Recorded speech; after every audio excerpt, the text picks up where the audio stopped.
Merci beaucoup d'être avec nous. Merci de l'accueillir, Monsieur Abdelghani Yomni.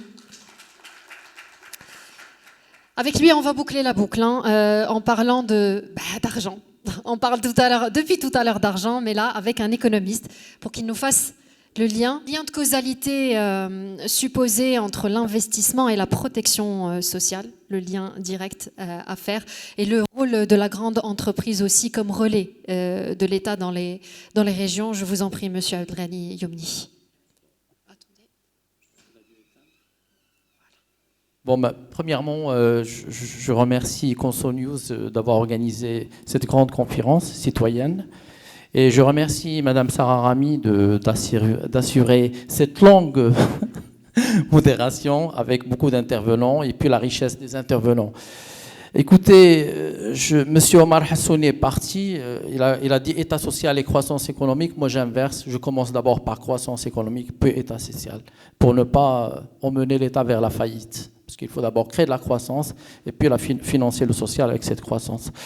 Mais si vous permettez, pour faire de la croissance, on a besoin de l'État. Non, mais bien sûr, oui, mais il ne faut pas la faire avec la dette. Donc, oui. Écoutez, dans les pays développés, moi j'ai grandi dans un pays qui se dit développé, l'informalité, être dans l'informel, est synonyme d'illégalité, c'est être illégal. Et, par contre, dans les pays du Sud, et nous sommes dans un pays du Sud, l'informalité est synonyme d'inégalité. Souvent, les gens qui sont dans l'informel, ils souffrent de l'inégalité. Et c'est vrai que ce chantier de protection sociale, voulu par le souverain, c'est un Big Bang. Moi, je l'ai appelé Big Bang quand le souverain a fait son discours, parce que c'est une volonté de faire une renaissance de ce pays. Moi, je dis aussi que le Maroc ne rentre pas dans l'histoire, il y retourne. Et cette protection sociale de tous les Marocains et cette lutte contre la pauvreté par le travail, on est un symbole. Alors, moi, pour commencer, j'ai fait cette présentation en disant que l'investissement et le financement de la protection sociale, d'abord, comment on peut faire de la protection sociale? La première des choses, c'est par l'investissement. Donc, l'investissement crée de la croissance et la croissance économique est la seule source de financement de la protection sociale. On ne peut pas financer de la protection sociale par la dette. Tous les pays qui ont suivi ce trend ont été endettés et ont subi des malheurs sociaux et économiques par la suite. Il faut qu'on crée de la croissance durable, de qualité, pour pouvoir assurer la protection sociale.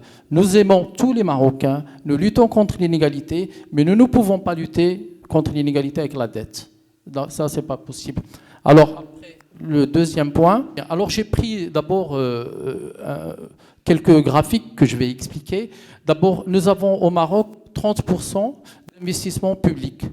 Mais quand on investit 3 $ dans l'investissement public, on récupère que 1,6 $. Ça veut dire qu'on perd 1,4 $. Mais en réalité, non. Parce que le Maroc, pendant toutes ces 20 années, ça nous a permis de créer des infrastructures et de devenir le pays africain le plus avancé en infrastructure. Nous sommes le seul pays africain qui a un TGV. Donc oui, l'investissement public a permis de moderniser le pays, d'avoir des infrastructures, mais aujourd'hui, on doit changer de modèle et c'est pour ça que le NMD. Le NMD, c'est l'adoption de la charte des investissements et prévoit d'inverser cette courbe, c'est-à-dire de passer à 2 tiers privés, 1 tiers public. Donc, c'est-à-dire d'inverser le ratio. On est resté 20 ans sur 2 tiers, 1 tiers. Là, on inverse, on passe au privé. Et puis, l'investissement ne peut être un levier de la protection sociale en l'absence d'une croissance.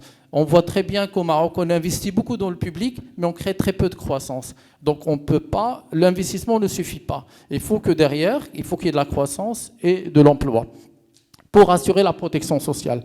Vous voyez très bien qu'entre 2011 et 2022, nous sommes passés de 167 à 245. On a presque doublé les investissements publics, ce qui est très bien, mais ça suffit. Voilà, il faut passer à autre chose aujourd'hui. Alors, j'ai pris la comparaison sur un panel de 14 pays pour comparer. En fait, le Maroc suit à peu près ce que d'autres pays suivent, ce qu'on appelle le capitalisme d'État. Nous sommes un pays qui est dans l'économie de marché, mais nous avons quand même un capitalisme de l'État, c'est-à-dire que l'État intervient positivement dans les affaires privées pour conduire au développement du pays. Alors les pays sont la Chine, par exemple, qui investit 42% d'investissement public. Après, vous avez l'Inde, et puis le Maroc, il vient en troisième position, devant, par exemple, la Corée du Sud. Et c'est pour ça que, mais aujourd'hui, on voit que cet investissement public, malgré qu'il soit très utile, il n'est pas très efficace. Donc, après, j'ai pris le point, c'est que, pour voir, c'est qu'un regard croisé sur les relations entre la formation et l'emploi, ça a été dit par mes prédécesseurs tout à l'heure, c'est que, par exemple, quand on crée 1% de croissance, 1% de richesse, nous n'avons que 30 000 emplois. Le problème, c'est qu'avec notre dividende démographique, nous avons 300 000 jeunes qui arrivent sur le marché d'emploi. Et on ne peut absorber avec un point de croissance que 30. Si on veut absorber tous les jeunes, il nous faut 10% de croissance. Il faut que notre PIB augmente de chaque année de 10%, ce qui est difficile. On ne fait que 4% en moyenne. Donc on crée 120 000 emplois. Ce n'est pas suffisant pour absorber le dividende démographique et ce n'est pas suffisant pour financer la protection sociale pour tout le monde. Alors, nous avons aussi, mais ça tout le monde le connaît, nous souffrons d'une faiblesse du stock de capital humain et c'est pour ça qu'aujourd'hui, il y a aussi aujourd'hui une réforme de protection sociale, une réforme de l'éducation, une réforme de la formation professionnelle. En fait, il faut tout réformer au Maroc et c'est ce qu'on fait, c'est pour ça que j'ai parlé de renaissance tout à l'heure. C'est-à-dire il y a des points négatifs, mais il y a beaucoup de points positifs. Nous avons aussi une inadéquation entre l'offre de formation et la demande d'emploi. On a beaucoup d'entreprises qui ont besoin de salariés, mais il n'y a pas la formation en face, et donc on a pas mal de postes vacants.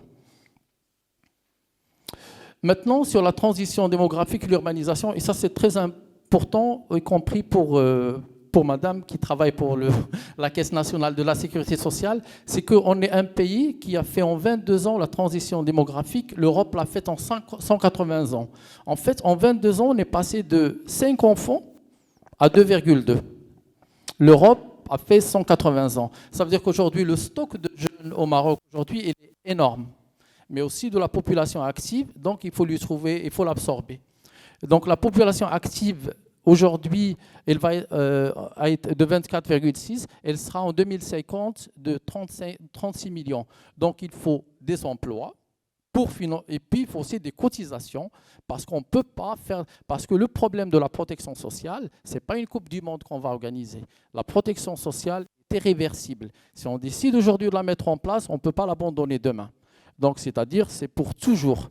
Donc, on la veut, mais il faut pouvoir la financer. Alors, le taux d'urbanisation, ça aussi, c'est un défi. C'est-à-dire que les gens, quand ils vivent en milieu rural, ils peuvent être pauvres, ils peuvent ne pas se soigner parfois. Ça arrive, et nous avons beaucoup de Marocains sans oublier, mais dès que vous vivez en milieu urbain, la santé, le revenu, la retraite, il devient très important et ça met des pressions sur les politiques publiques de l'État.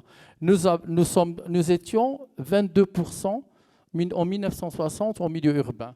Nous serons en 2050 73%. C'est-à-dire qu'on va inverser complètement la courbe. C'est-à-dire que les 3/4 des Marocains vivront en ville, ils auront des besoins de protection sociale large. La protection sociale, ce n'est pas que la maladie, c'est aussi la retraite, c'est tous les 5 risques sociaux. La maladie, l'accident de travail, la perte d'emploi, la retraite, les allocations familiales, c'est énorme. Après, alors j'ai pris maintenant, on parle d'entreprise. Madame Salarami m'a dit, vous parliez aussi d'entreprises. Eh bien, les entreprises, elles ne sont pas partout. Ils sont que dans quelques régions. Elles sont concentrées dans la région au Grand Casablanca Stade, dans la région de Tanger Titouan Hoceima et puis dans la région de Marrakech Safi. Nous avons les 3/4 de la richesse marocaine et concentrée dans 3 régions. Maintenant, sur la grande entreprise comme relais de l'État dans les régions. C'est aussi un problème. Nous n'avons pas beaucoup de grandes entreprises et nous avons quand même quelques grandes entreprises marocaines, mais la plupart des grandes entreprises industrielles ne sont pas marocaines, c'est des délocalisées. Nous devons créer des entreprises marocaines, industrielles marocaines, ou faire des joint ventures, comme ce que fait l'OCP au Pakistan, en Inde et partout. Il faut faire ça avec des pays. Donc le Maroc dispose de moins de 1% de grandes entreprises et sont dans les régions à forte contribution connues, les 3 grandes, les régions riches. Alors, il faut régionaliser l'industrie, il faut la politique de substitut importation qu'on suit maintenant, il faut aussi l'accélérer. Et après, là aussi, je passe aux répartitions des entreprises par région. Et là, on voit aussi, il n'y a que 4 régions. Quand on regarde l'industrie, il n'y a pas d'industrie à Marrakech-Safi, à Dar'at Filalt, à Souss Massa, à Guelmim Ouadnoun. On a 4 régions qui participent à l'économie marocaine et les autres régions ne peuvent pas. Le problème qu'on aura, on aura le même problème que l'Italie a vécu, c'est que le nord de l'Italie a fait vivre le sud de l'Italie. Et un jour, les Casablancais, les gens de Tanger, ils vont dire « Moi, je ne veux plus faire vivre les gens qui habitent à Dar'at Filalt. Pourquoi je vais payer les cotisations sociales pour faire une protection sociale universelle pour quelqu'un qui habite… » Donc, et c'est pour ça qu'il faut essayer d'émerger un nouveau modèle de régionalisation industrielle au Maroc. Alors, la contribution des régions, là, c'est pareil, on retrouve la même chose. Regardez, Tanger, Titouan, Hoceima, Casablanca, Stade, c'est le plus important, Marrakech Safi. Mais moi, j'ai un espoir, c'est que la ville de Tanger, il y a 20 ans, elle n'existait pas économiquement. Aujourd'hui, c'est le 2e pôle économique du Maroc. Elle n'existait pas. C'était la ville de la contrebande, de l'alcool et d'autres choses, mais aujourd'hui, c'est une ville qui est développée. Donc, le Maroc est capable, il a une résilience. Demain, on aura Dakhla, on aura Nador, c'est possible. Mais il faut avoir une volonté, mais il faut aussi que les entreprises s'impliquent. Les Marocains, beaucoup de Marocains veulent gagner 40% quand ils créent des entreprises. Il faut être moins gourmand, il faut se lancer dans l'industrie pour gagner 12% et payer 18% de cotisation, et puis faire de l'entreprise citoyenne. L'entreprise, ce n'est pas que le profit, c'est aussi l'innovation, la création, la production et l'emploi surtout. Alors, leur contribution alors j'ai pris une comparaison, et après j'ai fini parce qu'il me reste 2 slides. Alors j'ai comparé le Maroc avec des pays qui ont fait aussi des révolutions économiques. Alors ces pays sont la Corée du Sud, alors l'Égypte un peu moins, la Malaisie, le Maroc, la Turquie, et on voit très bien que la contribution de l'industrie est la plus faible au Maroc entre 1980 et 2021. Et si on n'inverse pas la courbe, on ne peut pas financer la protection sociale. La protection sociale ne peut pas être financée par le commerce et par le service. Elle doit être financée par des entreprises qui ont une assiette de valeur ajoutée très large pour avoir une assiette de contribution très large. Mais si vous achetez pour revendre, le profit n'est pas compliqué, vous créez moins d'emplois. Après, là, j'ai pris les femmes, parce que moi, je suis très féministe. Et les femmes au Maroc ne travaillent pas. Il n'y a que 22% des femmes qui travaillent. On ne peut pas créer une émergence économique sans les femmes. Il y a 22, sur 100 femmes, 22 travaillent. Donc, si on met pas les femmes dans l'activité économique, là, j'ai comparé les pays, et le Maroc, là aussi, encore, il est le moins mauvais après l'Égypte. Mais l'Égypte, parce qu'il y a eu 2011, après la révolution, l'arrivée du gouvernement islamiste, il a remis les… Voilà. Il y a eu, voilà. Et par contre, là, on voit très bien, si vous voulez, que regardez les pays qui accélèrent. Vous avez la Corée du Sud et vous avez la Malaisie. Le taux d'activité des femmes est à 60%. Notre situation est catastrophique. Donc, si on veut créer plus de croissance, il nous faut plus de femmes qui travaillent, qui soient incluses dans les activités économiques, mais aussi plus de femmes, aussi entrepreneuses. Alors, voilà, j'ai fini. Alors, j'avais des recommandations, mais je pense que tout a été dit. Après, je peux répondre à vos questions. Merci beaucoup. Merci infiniment, Monsieur Abdelghali Omni, pour cette présentation très enrichissante. Restez avec moi, j'ai quand même une question à vous poser. Je ne sais pas s'il y a des questions dans le public, je vous donnerai la parole dans un instant.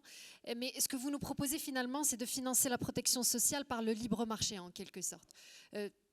Non, moi, je suis un progressiste social, je ne peux pas dire ça. Moi, je dis qu'il faut financer la protection sociale par la valeur ajoutée.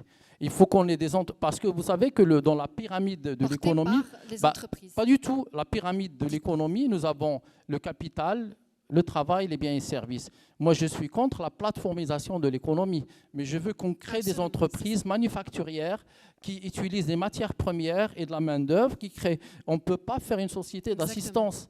Parce que moi, je n'oppose pas l'assistance à l'économie de marché. Moi, je veux une économie de marché qui, d'abord, respecte l'environnement, qui respecte l'humain et qui aussi fait du social, mais on le fait par le salaire, par le revenu. On ne peut pas faire le social par la dette. Moi, je suis contre un déficit budgétaire extrême qui va exploser la dette marocaine.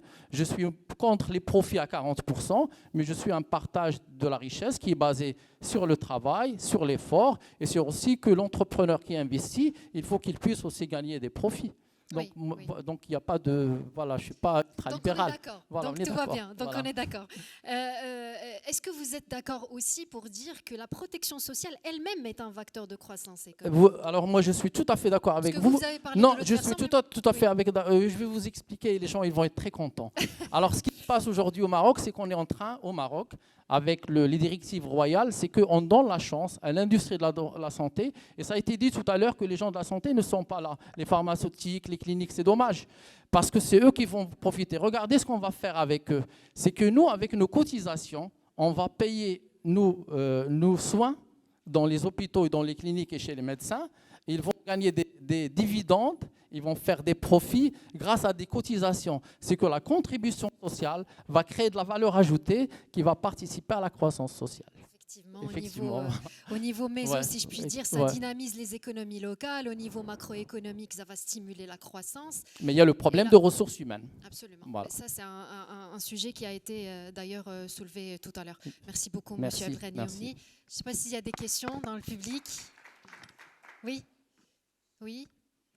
Données sur les dépenses des ménages en santé, sur des pourcentages ou selon bien entendu le PIB marocain. Oui, alors sur le Maroc, moi j'ai pas fait de travaux sur le Maroc, mais je peux vous répondre par exemple sur des pays comme la Turquie et comme la France, où les dépenses de santé varient entre 8% et 15%, mais sont complètement absorbées par la protection sociale universelle dans ces deux pays. Parce qu'il y a une assiette. Vous savez, plus vous avez une assiette de personnes formelles qui travaillent, qui cotisent, plus vous pouvez supporter. Le problème du Maroc, c'est qu'aujourd'hui, et ça a été dit par Madame Elfes, ça a été dit, c'est que nous avons une protection sociale aujourd'hui qui est volontariste par Sa Majesté le Roi, mais que les Marocains, on est un pays solidaire. C'est que le problème des gens qui ne sont pas contributeurs, si leur nombre dépasse les contributeurs, eh ben, l'État va être obligé de s'endetter. Il n'a pas les reins solides pour le faire. Parce que nous, on doit à la fois émerger économiquement et faire de la solidarité. Il faut qu'on la fasse avec les contributions. Donc, il faut que même les plus pauvres cotisent un peu. Ça, c'est mon point de vue. C'est-à-dire qu'au prorata, on ne peut pas demander toujours aux mêmes, à la classe moyenne et aux entreprises. D'ailleurs, il n'y a que 0,2% d'entreprises qui payent les cotisations et l'impôt sur les sociétés. Il faut aller plus loin parce qu'on est dans un désert fiscal de 100 milliards de dirhams par an.